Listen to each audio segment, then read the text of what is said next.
Zdravím vás, ať jste diváci, posluchači nebo jakýkoliv konzumenti tohoto videa. O čem dnes budu natáčet je referendum. Jaký referendum? Všeobecný celostátní referendum. To, který mají některé politické strany programu.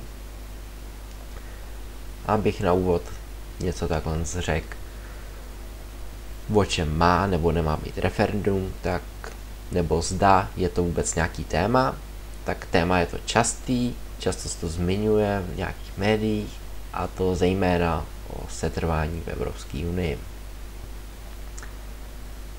Tak, teď vám ukážu, že vlastně to referendum o setrvání v Evropské unii není zas takový problém, protože lidi by hlasovali pro setrvání. Takže nezaměňovat referendum o něčem rovná se výsledek, že to prošlo. Tak když tady koukneme, tak třeba průzkum z roku 2023 ukázal 63% Čechů, že by bylo pro setrvání. Aktuálnější z roku 2025, tady máte, že 60% by bylo pro setrvání. Tak. A teď teda, proč to referendum dává smysl?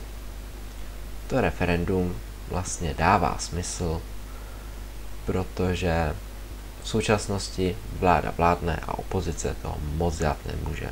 Může zdržovat, může nějakým způsobem i navrhovat zákony, ale v této kultuře, jaká je v současnosti, když opozice udělá nějaký návrh, tak se neschválí už jenom z principu, kdo ho navrhne.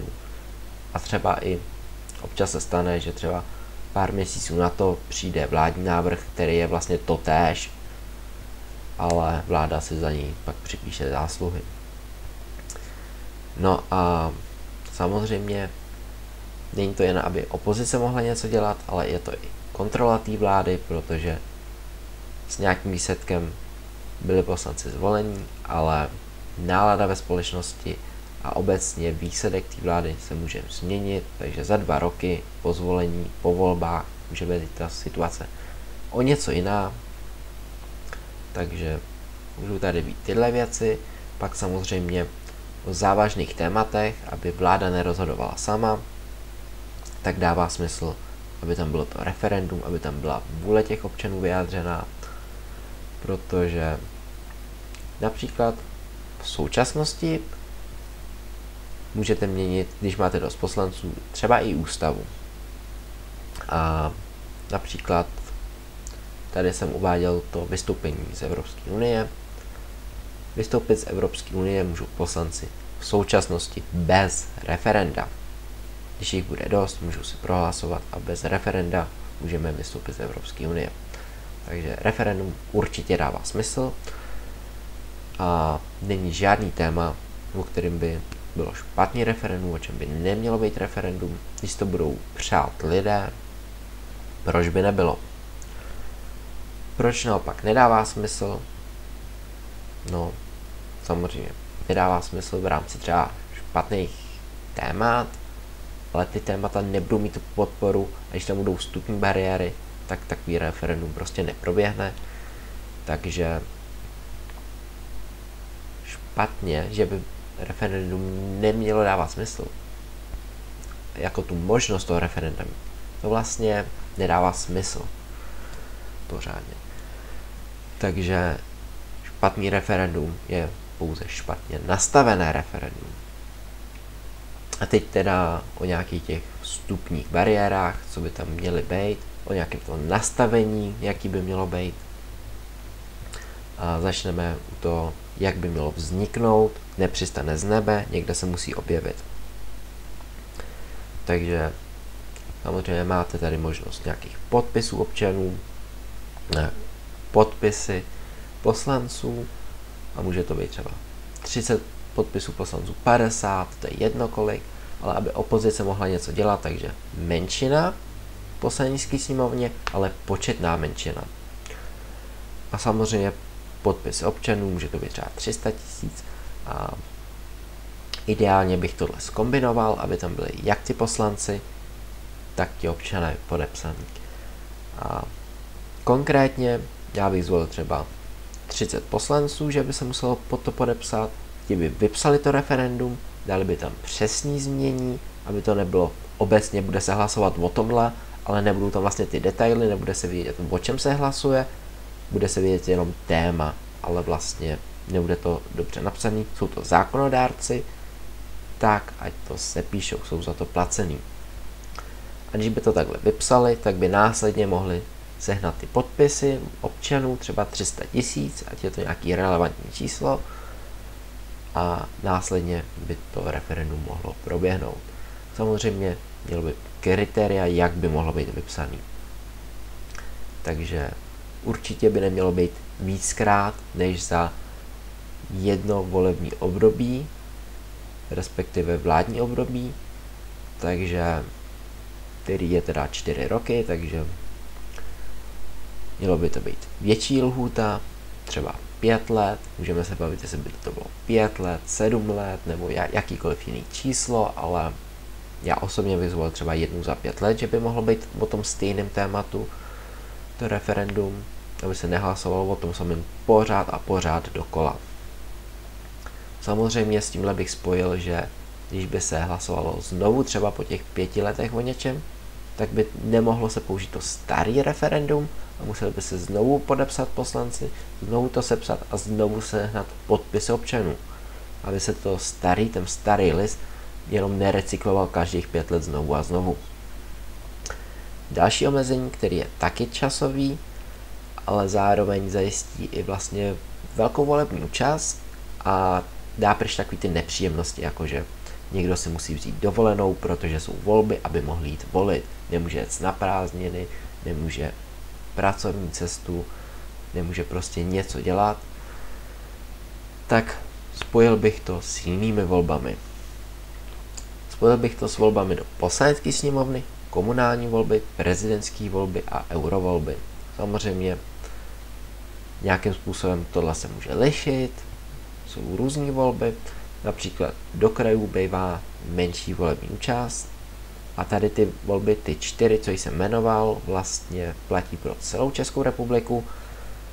U krajských voleb je to trošku jinak pro Prahu, jinak teda tak nějak fungují, ale volební účast nich nebývá zas tak velká. A například u volby do Senátu tam to vlastně nedává smysl, protože nevolí Česká republika celá, ale jenom část. Takže ještě jednou, poslanecká sněmovna, komunální volby, prezidentské volby a eurovolby, tyhle 4 bych použil, se kterými bych to sloučil. Tak, nějaký další omezení je, že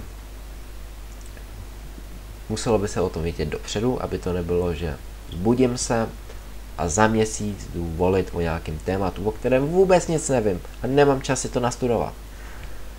Není to ve veřejném prostoru nic, takže aby o tom si lidi něco zjistili, byli informovaní a tak dále, dal bych aspoň 1 rok dopředu, že se o tom musí vědět. Takže když tohle sloučíte, tak vám vyjde, že musí to být aspoň rok dopředu, musí to být sloučený s jinýma volbama, které taky nejsou každý rok. A stejný téma minimálně 1 za 5 let, respektive ne dřív než jednou za 5 let. To je omezení, že to referendum by nebylo moc častý. Opravdu byly tam kritéria, že muselo by se pár let prostě počkat na to referendum. A samozřejmě mohlo by probíhat jenom jedno referendum, protože nebudete hlasovat o 50 věcech naraz. Takže vždycky na jedny tyhle volby do něčeho, tak by se mohlo maximálně přidat jedno referendum, pakliže by byly splněny ty předchozí požadavky. Samozřejmě dal bych tam ještě jednu věc takovou, která je teda spíš za mě, která je trošku taková plitká, taková víc k diskuzi. Já bych tam dal, že pro změnu by muselo volit aspoň 60%. Tím zamezíte nějakým těm spekulacím, že to vyjde těsně 49,5% versus 50,5% a pár tisíc hlasů se zpochybní a najednou něco, tak díky tomuhle by to vlastně bylo velmi solidní a kdyby se zpochybnily nějaký ty hlasy, tak prostě, když by to vyšlo, že by se zpochybnili a vyšlo by to jenom 59 pro změnu, s tím, že by tam byly ty nejistý hlasy, tak by to bylo dost solidní pro to, aby to prošlo. Zároveň nějakou kontinuitu na měnění zákonů tady máme poslance, máme tady poslaneckou sněmovnu, takže když by se něco mělo změnit tím referendem, tak 60% pro změnu, ať máme nějakou kontinuitu, ať to není halabala, něco se změní sem a tam, prostě šup, šup, šup. Takže takhle bych to nechal. A ještě jednou, neexistuje referendum o špatném tématu, existuje pouze špatně nastavený referendum, ale referendum jako takový dává smysl. Zopakuju, poslanci to navrhnou, musí se pod to podepsat dostatečný počet poslanců, za mě třeba 30, musí tam být podpis občanů, například 300 000, ať je to nějaký relevantní vzorek, ať se nehlasuje kvůli 10 000. Stejný téma nemůže být častěji než jednou za 5 let, spojit to s jinýma volbama, do poslanecké sněmovny, komunální volby, prezidentské volby, eurovolby, 4 možnosti myslím, že stačí. Musí se o tom vědět alespoň 1 rok dopředu a nesmí být víc souběžných referendů. A samozřejmě alespoň 60% pro změnu bych tam dal a když bude znovu referendum o tom samém tématu, musí být vypsaný jako nový referendum a ne zrecyklovat starý cár papíru. To by za mě bylo zatím vše k tomuhle tématu a zatím vše dobré.